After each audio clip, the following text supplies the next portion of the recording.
Ladies and gentlemen, good day and welcome to Orchid Pharma Limited Q2 FY26 earnings conference call hosted by Systematix Institutional Equities. As a reminder, all participants' lines will be in the listen-only mode, and there will be an opportunity for you to ask questions after the presentation concludes. Should you need assistance during this conference call, please signal an operator by pressing star, then 0 on your touch-tone phone. Please note that this conference is being recorded. I now hand the conference over to Vishal Manchanda. Thank you, and over to you, sir. Thank you, Hina. Good evening, everyone. On behalf of Systematix Institutional Equities, I welcome you to the Q2 FY26 earnings call of Orchid Pharma. We thank the Orchid Pharma management for giving us an opportunity to host the call today. We have with us the senior management of the company, represented by Mr. Manish Dhanuka, Managing Director, Mr. Mridul Dhanuka, Whole-Time Director, Mr. Sunil Kumar Gupta, Chief Financial Officer, and Mr. Kapil Daya, Company Secretary. I now hand over the call to the company management for opening remarks. Over to you, sir. Thank you, Vishal. Good evening, ladies and gentlemen. I am Manish Dhanuka, Managing Director of Orchid Pharma Limited, and I welcome you to our discussion on the results for the second quarter of financial year 2026. First, we go to the financial performance. For the Q2 26, our sales stood at 194 crores, representing a decline of around 13% year-on-year. However, when compared sequentially, this quarter marks a modest improvement over Q1 of 26 of around 13%. Global margins for the quarter stood at 32% compared to 43% in the previous quarter. We have faced a dual setback this year. As you may recall from our last call, we had decided to not chase volumes aggressively in Q1 and had instead held back material expecting that market prices might recover in the following quarter. Unfortunately, that recovery did not happen. As prices continued to remain weak, we eventually sold the higher price inventory that we were carrying at the prevailing market rates. Additionally, we increased our sales in emerging markets once it became clear that volumes and prices were unlikely to recover. In emerging markets, where price realizations tend to be lower, this further impacted profitability. Together, these factors led to significant reduction in gross margins. EBITDA for the quarter was 6 crores compared to 14 crores for the last quarter, primarily due to the margin compression and inventory revaluation. The AMS division sales have grown by 40% since last quarter, although on a very low base. The drag from AMS division continues, however, reducing on quarterly basis. Now, a brief discussion on market environment. The broad antibiotics market remains under severe strain. The downturn that began in the first quarter has persisted and in some segments even deepened. Our analysis of exports out of India show that for this quarter, the overall quantity of antibiotics exports fell by 26% year-on-year, compared to a 23% decline in the previous quarter, while export value dropped by 36% compared to 37% in Q1. This persistent decline clearly indicates that there is no real recovery either in volume or in price. The situation is similar in China. Our market sources there indicate that both domestic demand and export activity have slowed in China sharply for the cephalosporin-based antibiotics. In summary, we continue to face one of the most prolonged and broad-based slowdowns the global antibiotics industry has seen in the past decade. A brief discussion on some strategic initiatives. Coming to our strategic initiatives, I am pleased to announce that following our update last quarter on Allecra's insolvency and the resulting uncertainty around Orchid's royalty streams, the acquisition of global rights to enmetazobactam and the trademark Exblifep has now been formally completed. This is a transformative development for Orchid.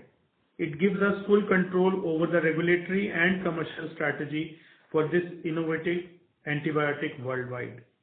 According to our estimates, this asset should lead to an economically significant revenue and profits for Orchid, as we will now try to out-license the product in multiple markets across the world. All future economic benefits, including the double-digit royalties from advance in Europe, will now accrue directly to us. Globally, Exblifep has already been licensed in Europe, MENA markets, and price approvals in 5 largest EU markets, that is Germany, France, Spain, Italy, and UK, are expected to be completed by the end of this calendar year, which should bring in the sales. At the recent CPHI event, we held multiple discussions for further licensing opportunities. While it is too early to announce details, we hope to share concrete progress on one or more new licensing arrangements in the coming quarters. Orblicef. Our domestic demand for our brand Orblicef continues to perform well. In fact, we have exceeded our one-year targets supported by our partnership with Cipla and the strong field presence of our AMS division. Prescriber acceptance remains encouraging, and we see this as a stable and growing segment for Orchid in the Indian hospital antibiotic space. Antimicrobial stewardship. The AMS division continues to expand its engagement with hospitals and clinicians, focusing on responsible antibiotic use and AMR awareness. While still in the investment phase, it is helping position Orchid as a trusted partner in critical care antibiotics. This platform will also be a key success factor in launch and scale-up of cefiderocol in India, given its specialized positioning and the hospital-based prescriber audience. Now on to the projects. The 7-ACA project continues to progress in line with our revised timelines. I am pleased to share that all fermenters have been erected. This is a critical engineering milestone for the project. Other major equipment have started arriving. We are modifying our project execution strategy to ensure delays in civil construction do not slow down other parallel activities. Despite setbacks due to unprecedented rain in the region, we continue to target mechanical completion as announced earlier. Once operational, this facility will strengthen Orchid's API manufacturing base, reduce import dependency, and deliver long-term cost synergies. Cefiderocol project. The building structure is nearly complete on this project and equipment deliveries have begun. We are on track for production readiness by Q4 of 26. Operational discipline. Even as we invest in new projects and differentiated products, operational discipline remains central to our approach. Maintaining cost stability in an inflationary environment while safeguarding margins in a declining market continues to be our key focus. Persistent volume and price pressure in antibiotics continues to weigh on revenues. At this stage, we see no signs of revival in the current financial year. However, our priorities for the second half of the financial year 26 remain very clear to us. Finalize licensing deals for Exblifep in new geographies, ensure fast-track progress on both projects, continue business development efforts while maintaining a wait-and-watch approach on the global demand recovery, and maintain our frugal management strategy, build volumes and credibility in hospital sales through AMS division initiatives. With the regained control of enmetazobactam, a strong domestic hospital franchise, and major projects under execution, Orchid remains positioned to withstand short-term headwinds and prepare for long-term growth. Thank you for your attention. Thank you. We will now begin the question and answer session. Anyone who wishes to ask a question may press star and 1 on their touchtone telephone. If you wish to remove yourself from the question queue, you may press star and 2. Participants are requested to use handset while asking a question. Ladies and gentlemen, we will wait for a moment while the question queue assembles.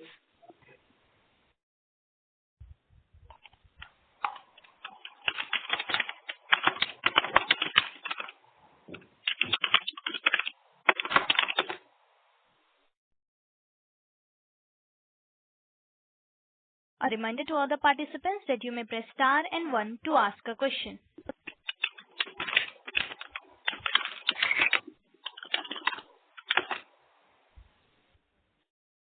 A reminder to all the participants that you may press star and 1 to ask a question.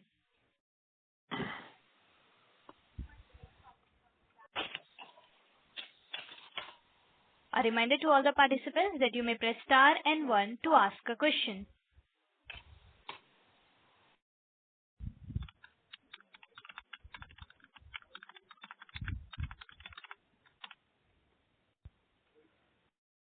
The first question comes from the line of Vishal from Systematic Shares and Group. Vishal, please go ahead. Good evening. Good evening, sir. Sir, as you said, enmetazobactam is showing a good uptake in India. If you could quantify something around this in terms of number of patients or probably value of how is it shaping up? So around 15,000 patients have been treated, and we would have sold how many vials till now? 200,000 plus vials have already been sold, Cipla and ourselves combined. With respect to our sales, we are looking at good month-on-month progress, around 10 to 20%. Few months we get the incremental sales of Orblicef. So we are even planning to expand our areas, and we have started selling. We have started our enrollment of our employees for the East also. We were already present in South, West, and North. Now we are going to start operations in East from Kolkata. So do we have capacities to take further volumes? Hope that's not a constraint here. No, that is not a constraint. So we manufacture API at Orchid Pharma. We have sufficient capacity, and the CMO from where we are getting the vials also has sufficient capacity. Sir, would 20,000 per patient cost be a fair assumption on enmetazobactam India? So not from a retail point of view, but would this be a fair assumption from a manufacturer point of view, realization? Vishal, we will not be able to share that number. I can share the retail number. It is 20 vials per patient with 1,700 rupees price. So 34,000 rupees per patient is the treatment cost at retail level. Company level margins are complicated, so we'll not be able to share that. Okay. And sir, again, with respect to enmetazobactam, as you said, your pricing negotiations have just completed for the top 5 countries in Europe, including UK. So does that mean there is no sales that we are realizing, that Advanced Pharma is realizing as of now in Europe, or is that the way to look at it? So some market sales had already started. So with the 5 largest market of Europe, we just summarized will happen. Germany was the first one to start 1 year ago. So their sales are happening. Spain, Italy, and France, have started this quarter or will start by the end of this quarter, country by country. And UK had started last quarter. Okay. So any sense, do we have a number as to what would be the Europe sales as of now? Yeah, I think we'll have the number by the next quarter. We've just completed the closure. So we are now in official contact with all the customers and licensees. So we should start getting the data shortly. So from next quarter, we'll be able to possibly report some numbers. Okay. And do you think it's going to kind of any sense on how directionally how is it shaping up? Like, can this be a very healthy product if just looking at Europe alone? So we had a discussion with Advanced Pharma. They seem positive about the molecule from whatever they have seen. But, it takes a little bit of time to develop doctors' confidence, plus getting approvals from the, countries separately. Hopefully, in the next calendar year, we should be able to get the genuine sense. But from whatever response we have got in India, the efficacy of molecules seems good. And hopefully, if our partner markets it properly, we expect good returns. Mm-hmm. Just a clarity on the India part, 15,000 patients. Is it for this year or so far till date since this drug has been launched? It was launched last October only, so just 1 year has just been completed. Okay. And the traction, there is a month-over-month positive traction that you can see. While this would be a seasonal product, right? Or this is not a seasonal product? Not really. It's, your lung cases increase, but not significantly seasonal, I would say. The major indication is the urinary tract infection plus hospital-acquired pneumonia. So I would not say it has any seasonality. Got it, sir. Thank you. I will join back the queue. Thank you. The next question comes from the line of Ankur Chadda, an individual investor. Please go ahead. Hello.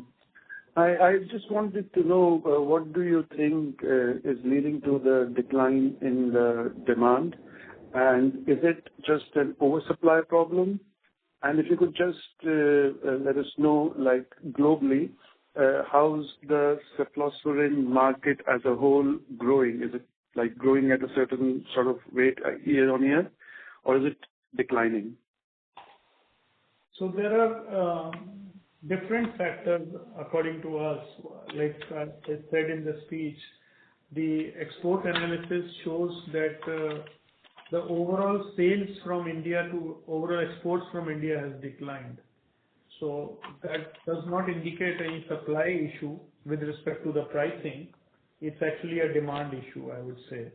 So there is a decline in demand, and when we talk to our customers also, they feel that some reasons could be that last 3 years had shown very good growth. So some of our customers were anticipating the same this year, and they had probably taken a lot of inventories, and because they could not liquidate those inventories or did not see the same growth, so they did not purchase the APIs raw materials, which led to a less demand at our end. And secondly, I feel that sometimes it depends that the season did not come up. One of the countries, some customers said that the flu season did not come out this year. Some countries have slightly clamped down on the misuse of antibiotics, so that would have reduced to some demand. In some countries, the government wants to reduce its healthcare expenditure, so again, they are trying to reduce antibiotic consumption. It's multiple factors, partly geopolitical factors with all the wars going on. Russia is a big market, there some uncertainty lies. So I think there are multiple factors at play. Difficult to point out to one single factor. But if you see the innovative molecules which are there, ceftolozane, cefiderocol, ceftazidime-avibactam, all of those which are in innovation stage are showing healthy growth globally. So resistance is a continued problem, and it is not that new class of antibiotics is there and suddenly infections will not happen. So we don't see any structural change yet. Right now it is still market factors combined with all the cases Mr. Manish explained. Yeah, cephalosporins remain the most favorite class of antibiotics, and that much we are sure that it has not been replaced by any other class or any new molecule. So that threat is not there. Okay. So structurally, I mean, I remember seeing a presentation from Orchid Pharma maybe 4 or 6 quarters ago, where you had mentioned that cephalosporin as a market has been growing annually at 5 to 8%. I can't remember the exact number.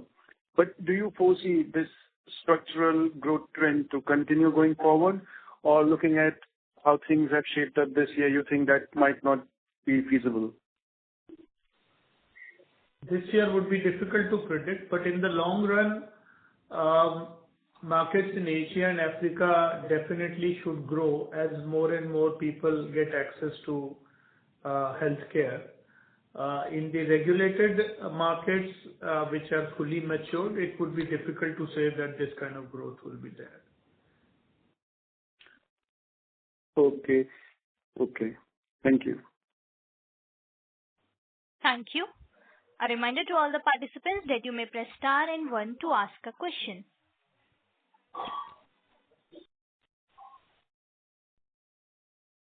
A reminder to all the participants that you may press star and 1 to ask a question. The next question comes from the line of Ashita Jain from Nuvama. Please go ahead. Hi, good day. Sir, couple of questions. Firstly, on the pricing part that you mentioned, is this only related to emerging markets, or are you also seeing pricing issues in the developed market as well? So, I believe we have been able to maintain the regulated market prices for last 2 quarters. But the threat always remains, the regulated customers also get a sense of reduced prices. So they do start asking for reduced prices. The only positive thing is that there is a reduction in the raw material prices also. So we have to evaluate that we don't give them more than what we are getting benefit out of raw materials. So is it fair to assume that the current gross margin that we are seeing, the coming quarter should see the benefit of the lower raw material cost inventory in the coming quarters? That's what we are hoping for, because partly it is the revaluation of the inventory on the basis of lower raw material costs, and also liquidation of high value inventory. That's what we are hoping. Yeah. Understood. And thirdly, is it possible to quantify the drag from your AMS division in this quarter, and what are the expected break-even timelines for this division? It's come to around 1.8 crores per quarter, I think. Negative, right? Drag. Yeah, negative. Yeah, it used to be 3 crores. Yeah, it's come to about 1.8 crores this quarter. And when are we expecting this division to break even for us? So I think next year should be break even definitely. So we are looking at this division as an investment. You see, I would say that if I have to consider just my sales team, I'm hopeful that maybe in the 4th quarter of this financial year itself we can be break even. But I'm looking at it from the investment point of view, because we have engaged a lot of doctors and scientists who are engaged in the antimicrobial stewardship program, which is basically our, you can say, show window to GARDP and Shionogi for launching of Cefiderocol, which will be run on the AMS program only. So this is an investment for launching of Cefiderocol, I would say. But the sales team alone can be break even by last quarter of this financial year. Understood. And on Allecra, are there any numbers in the current quarter, or any one-off related to the acquisition in this quarter? And how should we see Allecra merger into our numbers going forward? I think we'll get the sales data from this quarter onwards, right? We have just finished the acquisition. The sales data will come to us. December quarter sales data will come to us directly. Then we will have some sense. So, to answer your question, till September, nothing is built in the financial. Yes. But no one-off related to the acquisition cost or anything of that sort related? Yeah, because all of that would be capitalized mostly, so nothing appearing in the P&L. Okay, understood. And just 2 last things. One, on the enmetazobactam for the US market, how are we thinking for this drug for the US in terms of out licensing? And secondly, just the update on the Dhanuka Labs merger. These are the last 2 questions from my side. So on the US market, since we have just completed the acquisition, there were several discussions during CPHI. We are hopeful to sign a potential deal in the next 12 months. That would be our key target. And with respect to Dhanuka Labs merger, we have the next hearing in the last week of November. Hopefully, it would be passed by the courts. Right now, they have asked for report from government departments, which should come in the last week, and this merger would be completed.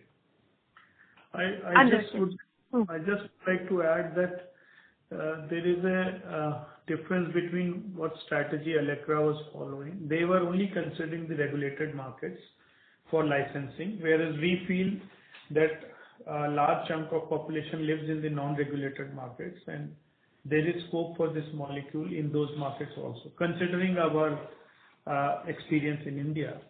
So we are also talking to companies across the globe, even Latin America, some Southeast Asian countries, which were not under consideration by Electra. So we hope we can do multiple small licensing deals in these countries, and that can add to both top line and the bottom line. Sure. Thank you. That's really helpful. That's all from my side. So US is not the only market available to us. We are looking at multiple markets. Got it. Thank you. Thank you. The next question comes from the line of Viraj Shah, an individual investor. Please go ahead. All of my questions have been answered. Just one question. Viraj, sorry to interrupt, but you are not at all audible to us. Please increase your volume. Am I audible now? It's low. You need to increase it. Hello. Am I audible now? Yeah, you sound loud and clear now. Okay, perfect. So all of my questions have been answered. Just one question on the debt side. From March, right now, the debt has increased by 1,000 crores. So can you help me with that as to where has been the allocation for that? Debt has been increased by 1,000 crores. I think there is some misunderstanding. It's not, debt cannot increase by 1,000 crores. Yes, it is not there. From where you have seen it? From 1,300 crores to 2,200 crores. Pardon? So I think there is some misunderstanding. It is not 1,000 crores. We'll just get you the numbers. See, that is only 47 crore. Okay, my bad. Okay, got it. Fine. Fair enough. That's it from me, sir. All of my questions have been answered.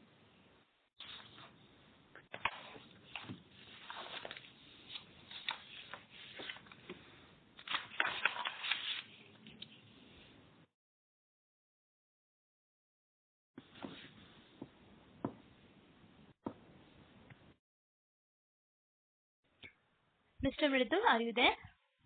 Yes. Yeah, his questions have been answered, he said, right?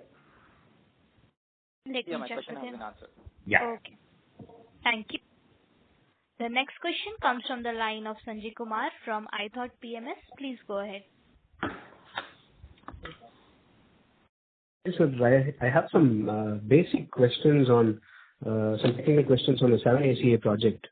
So do we make cephalosporin C, that is FC, in-house fermentation and then do the enzymatic conversion to get 7-ACA, or do we buy CEPC? No, it will be made in-house.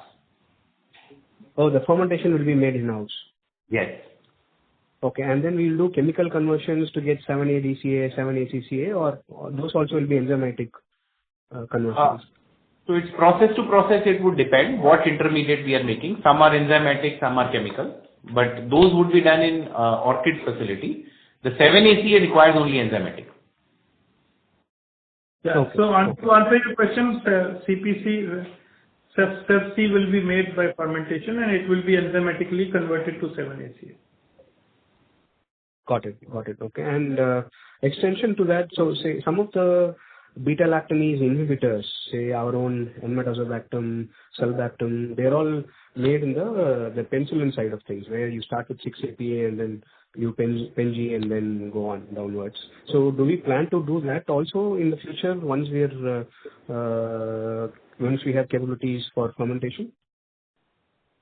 No, as of now we don't plan because we are not manufacturing Pen-G, and those are synthetic products. They don't give you any significant leverage over China. Got it. Okay. Are there any other fermentation adjacencies that you're looking at? Right now our focus is these two projects, cephidrocol, selling our products in hospital, trying to be part of the B2C sphere in Indian pharma industry, and backward integration in 7-ACA.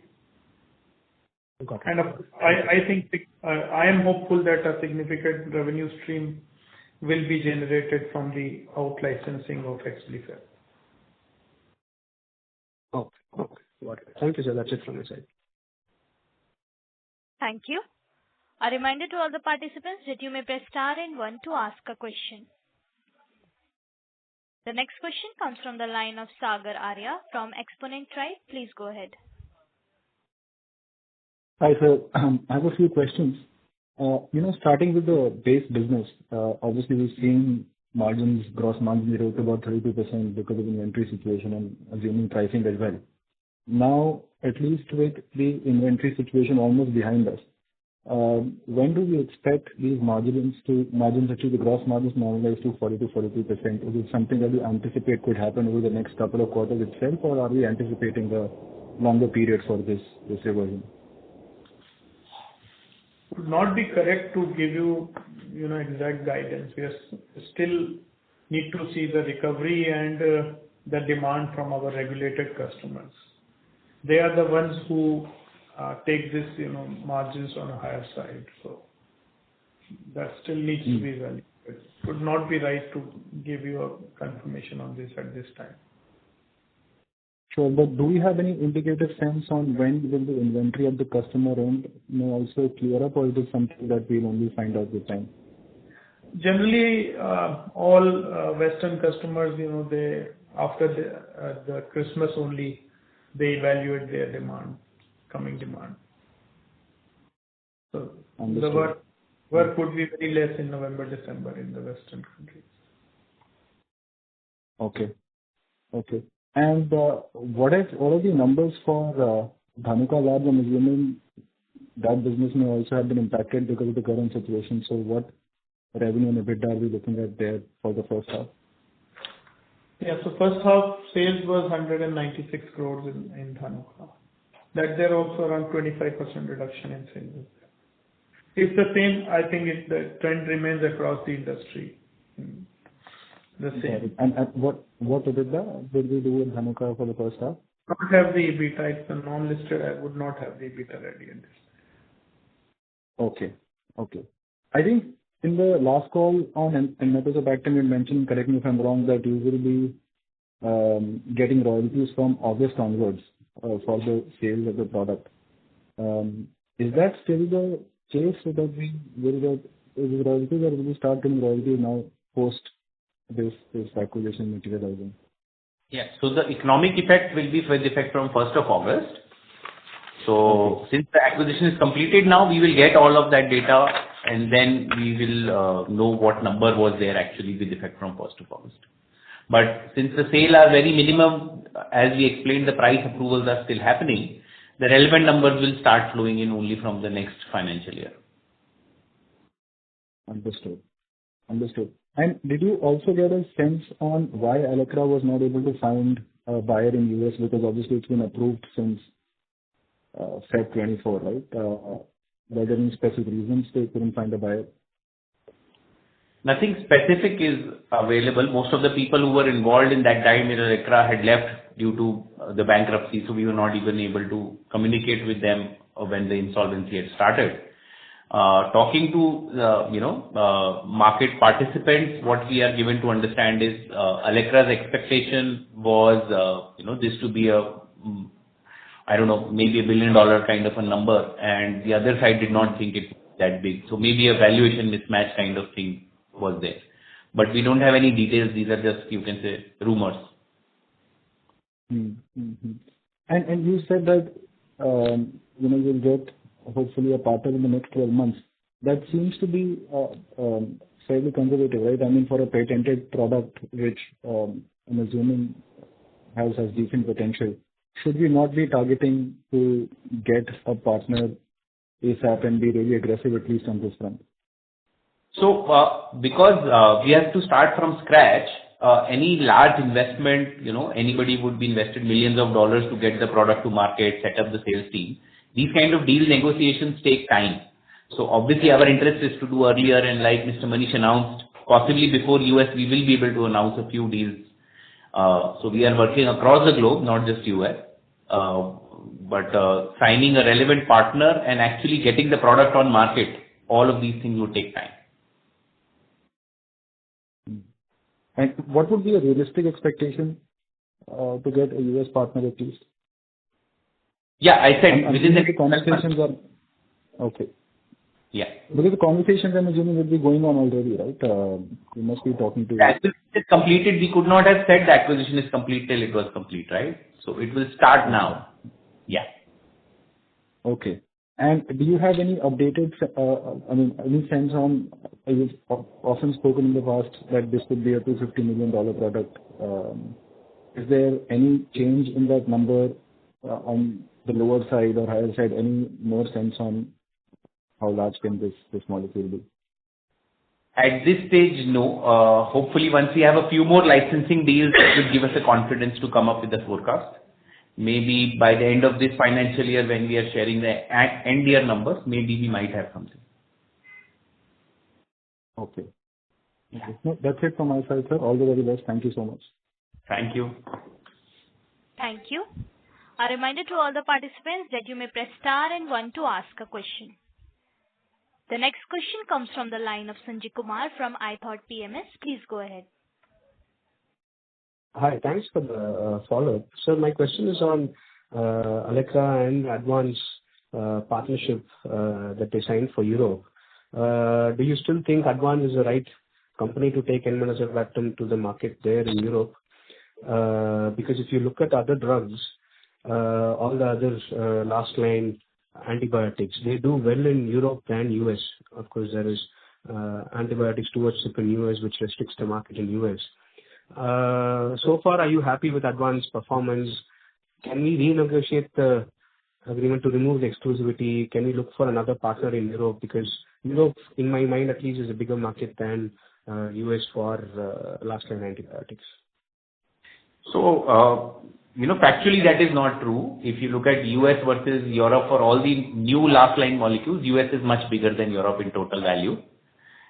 Secondly, at this stage, I don't think we are in a position to comment about Advance. I think they have done a good job in getting all the approvals from Europe. And there is no option of actually getting out of the agreement. We should partner, continue to partner with the people we have done and trust them to perform while we continue to sign new licensees rather than opening discussions where the revenue stream is already set and locked in. Okay. And I know you said that you will start negotiations for US. Does it mean there are no negotiations on the table at the moment, or? Unfortunately, this is the level of detail we would not be able to share. Okay. All right. Fair enough, sir. Okay. Thank you. Thank you. A reminder to all the participants that you may press star and 1 to ask a question. The next question comes from the line of Raj, an individual investor. Please go ahead. Hi, sir. I just have one follow-up question on AMS. I want to understand how we should be evaluating AMS in the sense of, they are being from the reach perspective and things like that, in terms of, that they are ready for cefiderocol launch. So what I can tell you is that our focus is tertiary care hospitals. Although our molecule is in the first line of therapy, but it is better to launch it in the tertiary care hospital where the customer or the patient comes after using the other generic molecules. So, and if I have to give you an idea, there are about, I think, tertiary care about 1,200 hospitals in India. And we already have reached in 120 hospitals. So I can say we have, in last 1 year, we have reached 10% of the most important hospitals. We have our product available in Max, we have product available in Fortis, we have product available in Apollo, we have product available in Manipal. So all the large chains we have an entry. And when we launched last year, we had missed the annual tender scheme of these hospitals. So we are hopeful this year we should be able to win some of the annual tenders as well. Got it. Understood, sir. So, and you don't expect to see any increase in terms of the sales force. This sales force is sufficient enough to reach that number is one, right? We have a budget and sanction of a sales force, but it is difficult to find a good manpower in the industry. We are not able to fill our vacancies. That is the challenge we are facing right now. Got it. Okay. That's all, sir. Thank you. Thank you. A reminder to all the participants that you may press star and 1 to ask a question. A reminder to all the participants that you may press star and 1 to ask a question. A reminder to all the participants that you may press star and 1 to ask a question. The next question comes from the line of Raj, an individual investor. Please go ahead. Sir, I have one small follow-up question. Will you be able to share the split between regulated and unregulated market revenue split? Normally, the split for Orchid has always been 40-60, 40% regulated, 60% unregulated. So we share that on an annual basis. This quarter number I do not have. Okay. Fine. Thank you, sir. Thank you. As there are no further questions,